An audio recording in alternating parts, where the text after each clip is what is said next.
नमस्कार, आप देख रहे हैं समाचार नाउ हिंदी। इस वीडियो में आप देखेंगे देश और विदेश की 30 बड़ी खबरें जो आपको जाननी जरूरी है। तो इस चैनल को सब्सक्राइब करें, इस वीडियो को लाइक और शेयर करें। बांग्लादेश में दीपू चंद्र दास हत्याकांड का मुख्य आरोपी हुआ गिरफ्तार। शिक्षक अराफात ने रची थी साजिश। बांग्लादेश पुलिस ने दीपू चंद्र दास हत्या मामले में के मुख्य आरोपी यासीन अराफात को गिरफ्तार किया है। दीपू चंद्र दास को उनकी नौकरी से निकालकर स्थानीय इस्लामवादी भीड़ ने पीट कर मार डाला था और शव को आग लगाई थी। बता दें आपको कि यासीन अराफात ने भीड़ को उकसाने और हत्या की साजिश रचने में केंद्रीय भूमिका निभाई थी, जिससे हिंसा भड़क गई थी। आरजेडी ने तय किए हार के कारण अब लालू की तरह तेजस्वी भी खोलेंगे घर का दरवाजा। बिहार विधानसभा चुनाव में राष्ट्रीय जनता दल की हार के बाद समीक्षा समिति ने हार के कई कारणों की पहचान की है। अंतिम समय पर टिकट बंटवारे में देरी और नाराज नेताओं को मनाने में असमयता हार के मुख्य कारण रहे। समीक्षा में महिलाओं को मिलने वाली आर्थिक सहायता और सरकारी तंत्र का भी हार में योगदान माना गया। बिहार में चौकीदार की बेटी से सामूहिक दुष्कर्म, 96 दिन बाद जान गई। मां से पूछती थी क्या बाबा उन दरिंदों को सजा दिला पाएंगे। अररिया में 7 साल की मासूम बच्ची को दुष्कर्म के बाद बांस की झाड़ी में लहूलुहान छोड़ दिया गया था। पीड़िता के पिता स्थानीय थाना में चौकीदार थे, जो ड्यूटी पर होने के कारण घटना के समय घर पर नहीं थे। बच्ची को गंभीर हालत में अस्पताल में भर्ती करवाया गया, जहाँ 3 महीने तक इलाज के बाद उसकी जान चली गई। कैशकांड मामले में जस्टिस यशवंत वर्मा को सुप्रीम कोर्ट से बड़ा झटका। लोकसभा स्पीकर कमेटी के सामने 12 जनवरी को ही होना होगा पेश। कैशकांड में जस्टिस यशवंत वर्मा को 12 जनवरी को कमेटी के सामने पेश होना ही होगा। सुप्रीम कोर्ट ने जस्टिस यशवंत वर्मा की याचिका पर फैसला सुरक्षित रखा है। जस्टिस वर्मा ने लोकसभा अध्यक्ष द्वारा गठित 3 सदस्यीय समिति को चुनौती दी है।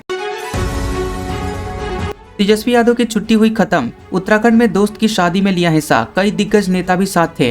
विधानसभा चुनाव के बाद लंबे समय तक सार्वजनिक रूप से नजर न आने के बाद अब तेजस्वी यादव भारत लौट आए हैं। तेजस्वी यादव ने विदेश में नए साल बिताने के बाद उत्तराखंड में अपने सहयोगी सारिकुल बारी की शादी में हिस्सा लिया। शादी समारोह में आरजेडी के कई वरिष्ठ नेता और सांसद भी मौजूद थे। नेशनल शूटर के संग कोच ने की अश्लील हरकत, जबरदस्ती होटल में ले जाने का लगाया आरोप। पीड़िता ने सुनाई आप बीती। नेशनल लेवल की 10 मीटर एयर पिस्टल शूटर ने कोच अंकुश भारद्वाज पर यौन शोषण का गंभीर आरोप लगाया है। आरोप है कि कोच ने मैच के बाद होटल के कमरे में पीड़िता के साथ अनुचित व्यवहार किया और धमकी भी दी थी। पीड़िता ने बताया कि कोच ने मदद के बहाने उसे लेटने को कहा और जबरदस्ती करने की कोशिश की। सोमनाथ मंदिर का नेहरू कनेक्शन पीएम मोदी के स्वाभिमान पर्व से फिर चर्चा में। बता दें आपको कि प्रधानमंत्री नरेंद्र मोदी ने सोमनाथ मंदिर को भारत की सभ्यतागत दृढ़ता और आत्मविश्वास का प्रतीक बताया है। नेहरू की चिट्ठियों और मंदिर उद्घाटन में जाने से राष्ट्रपति राजेंद्र प्रसाद को रोकने की फिर चर्चा हो रही है। गजनी के हमले के 1000 साल, पुनर्निर्माण के 75 साल का संयोग सोमनाथ मंदिर को फिर राजनीति के केंद्र में ले आया है। चौमासी सोनप्रयाग के बीच जल्द ही फर्राटा भरेंगी गाड़ियां। सुरंग को मिली मंजूरी। भीमवाली के लिए भी खुशखबरी। केदारनाथ धाम की यात्रा को सुगम बनाने के लिए केंद्र और राज्य सरकार बुनियादी ढांचे में बदलाव कर रही है। सोनप्रयाग से केदारनाथ तक 12.9 किलोमीटर लंबा रोपवे बन रहा है, जो कि प्रति घंटे 1800 यात्रियों को पहुंचाएगा। दिल्ली में हुई बैठक में NH 84 से सोनप्रयाग तक 7 किलोमीटर लंबी सुरंग बनाने का प्रस्ताव स्वीकृत हुआ है। SIR पर उत्तर प्रदेश में राजनीतिक पार्टियों में हड़कंप, करोड़ों नाम कटे, अब जुड़वाने की कवायद हुई तेज। उत्तर प्रदेश में मतदाता सूची के विशेष पुनरीक्षण अभियान में 2.89 करोड़ नाम मतदाता सूची से हटाए गए हैं। सीएम योगी आदित्यनाथ समेत प्रदेश के सभी वरिष्ठ नेताओं ने वर्चुअली बैठक में नाम कटने पर चिंता व्यक्त की है। सभी विधायकों, सांसदों और मंत्रियों को वोटर लिस्ट पर काम करने के लिए कहा गया है और कमेटी की बैठकें रद्द की गई हैं। कचरा और गंदा पानी की सफाई में गंभीर खामियां, एनजीटी ने उठाया सवाल। दिल्ली में प्रतिदिन लगभग 11,000 टन ठोस कचरा उत्पन्न होता है, जिसमें 8,000 टन गार्बेज ओवरफ्लो है। राष्ट्रीय हरित न्यायालय ने दिल्ली सरकार को कचरा प्रबंधन पर नियमित प्रगति रिपोर्ट दाखिल करने के निर्देश दिए हैं। दिल्ली में लगभग 724 MGD सीवेज का संशोधन होता है, जबकि 88 MGD बिना शोधन के छोड़ दिया जाता है। मरते दम तक लड़ाई लड़ेंगे। अंकिता भंडारी के माता पिता ने सीएम धामी से सुप्रीम कोर्ट के जज की निगरानी में जांच की मांग की। अंकिता भंडारी के माता पिता ने सीएम धामी से मुलाकात कर VVIP की पहचान और CBI जांच की मांग रखी है। वहीं आपको बता दें कि उर्मिला सनावर ने सोशल मीडिया पोस्ट में कई खुलासे किए थे। मुख्यमंत्री पुष्कर सिंह धामी ने मामले की उचित जाँच करवाने का आश्वासन दिया है।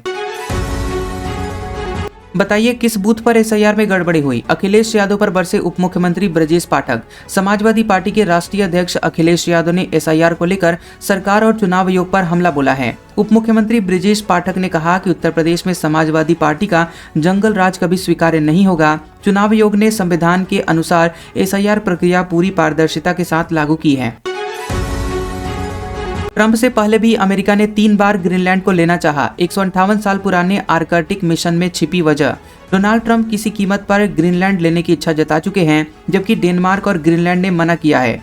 अमेरिका ने पिछले 158 वर्षों में 3 बार ग्रीनलैंड को हासिल करने के लिए प्रयास किए हैं। ग्रीनलैंड की लोकेशन ही उसे अमेरिका के लिए आंखों का तारा बनाती है। क्या ईरान में तख्ता पलट संभव है? जनता के बढ़ते हुए विद्रोह के बीच खामेनेई के खिलाफ खड़ी हैं 4 ताकतें। ईरान में महंगाई और आर्थिक संकट के कारण पूरे देश के 111 शहरों में विरोध प्रदर्शन फैल गए हैं। हिंसा जारी है। अब तक विरोध प्रदर्शन में कम से कम 36 प्रदर्शनकारी और 4 सुरक्षाकर्मी मारे गए हैं। 2200 प्रदर्शनकारी गिरफ्तार भी हुए हैं। ईरान के 4 प्रमुख विपक्षी समूहों में शाही परिवार और उनके समर्थक पीपुल्स मुजाहिदीन संगठन भी शामिल है। आज तो कांप गई दिल्ली। ठंड ने तोड़ दिए सारे रिकॉर्ड। अगले 6 दिन मौसम लेगा बड़ा इम्तिहान। दिल्ली में गुरुवार को सफदरजंग बेस स्टेशन पर न्यूनतम तापमान 5.8 डिग्री सेल्सियस दर्ज हुआ, जो कि इस सर्दी का तीसरा सबसे कम है। पालम में न्यूनतम तापमान 4.8 डिग्री सेल्सियस था, जो कि सामान्य से 1.7 डिग्री सेल्सियस कम रिकॉर्ड किया गया। अगले 6 दिनों में दिल्ली का न्यूनतम तापमान 6 से 7 डिग्री सेल्सियस और अधिकतम तापमान 16 से 17 डिग्री सेल्सियस के आसपास रहेगा। तुम हिंदू हो, बीएचयू चली जाओ। एएमयू में हिंदू प्रोफेसर को झेलना पड़ा मानसिक दबाव। 27 सालों से सुन रही ताने।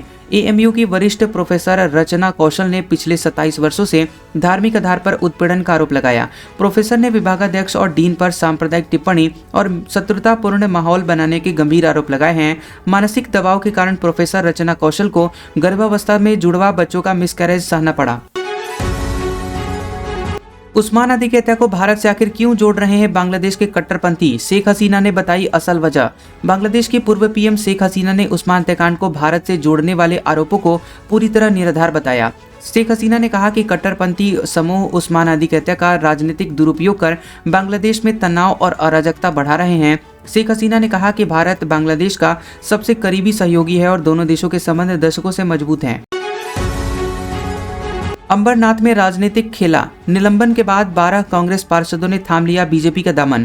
अंबरनाथ के 12 नवनिर्वाचित कांग्रेस पार्षद निलंबन के बाद भाजपा में शामिल हो गए हैं। भाजपा अध्यक्ष रविंद्र चौहान ने पार्षदों के भाजपा में शामिल होने को विकास के प्रति प्रतिबद्धता बताया। हालिया स्थानीय चुनाव में भाजपा, कांग्रेस और एनसीपी ने मिलकर अंबरनाथ विकास अघाड़ी बनाई थी।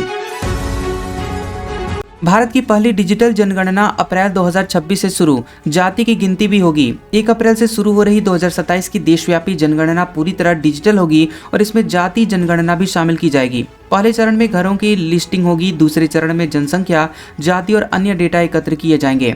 जाति आधारित आंकड़े आरक्षण, कल्याणकारी योजनाओं, परिसीमन और सामाजिक न्याय से जुड़ी हुई नीतियों की दिशा तय करेंगे। मुसलमानों जागो बोलकर तुर्कमान गेट पर भीड़ को भड़काने वाला अली कौन है? वीडियो सामने आया। तुर्कमान गेट इलाके की फैज-ए-इलाही मस्जिद के पास हिंसा में भीड़ ने बैरिकेड हटाकर पुलिसकर्मियों पर पत्थरबाजी की थी। अली नाम के युवक ने सोशल मीडिया पर भीड़ भड़काने वाले कई वीडियोस और कॉल साझा कर माहौल बिगाड़ने की कोशिश की थी। यूट्यूबर सलमान और अन्य ने व्हाट्सएप ग्रुप्स के माध्यम से लोगों को इकट्ठा होने और भीड़ भड़काने की साजिश रची थी। शेख हसीना ने कहा, बांग्लादेश में हिंदुओं की हत्या एक पैटर्न का हिस्सा, भारत सबसे बड़ा दोस्त। एनडीटीवी के साथ इंटरव्यू में शेख हसीना ने बांग्लादेश की अशांति के लिए अंतरिम सरकार और चरमपंथी को दोषी बताया है। बता दें कि उस्मान अदी की हत्या राजनीतिक हिंसा का परिणाम है और इसे जनता से जोड़ना निराधार है। शेख हसीना ने कहा कि बांग्लादेश में अल्पसंख्यकों के खिलाफ सुरक्षा का अभाव लगातार बढ़ रहा है और सरकार जिम्मेदारी निभाने में विफल है।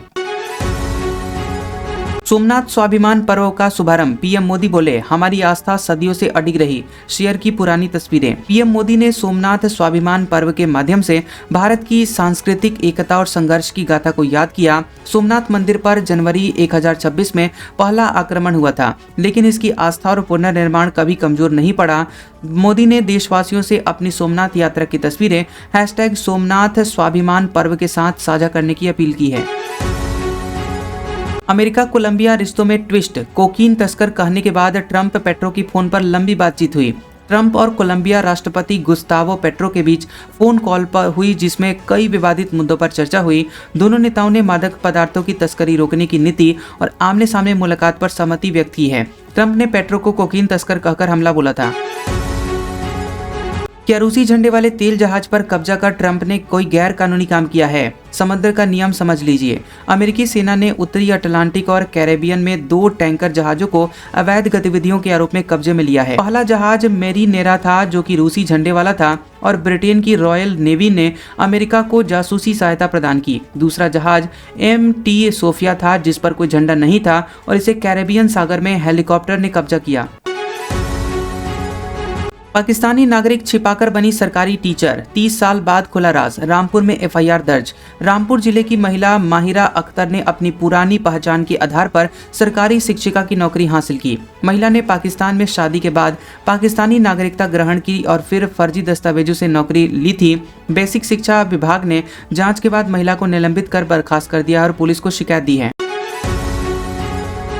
भारत चीन पर 500% तक टैरिफ लगाएगा अमेरिका। ट्रंप ने नए रूस प्रतिबंध बिल पर लगाई मुहर। अमेरिकी सीनेटर लिंडसे ग्राहम ने कहा कि राष्ट्रपति ट्रंप ने रूस पर प्रतिबंध लगाने वाले बिल को मंजूरी दी है। ये बिल भारत, चीन और ब्राजील को सस्ते रूसी तेल की खरीद से रोकने और दंडित करने का प्रावधान करता है। बिल के तहत रूस से अमेरिका में आयातित वस्तुओं और सेवाओं पर टैरिफ को 500% तक बढ़ाया जाएगा।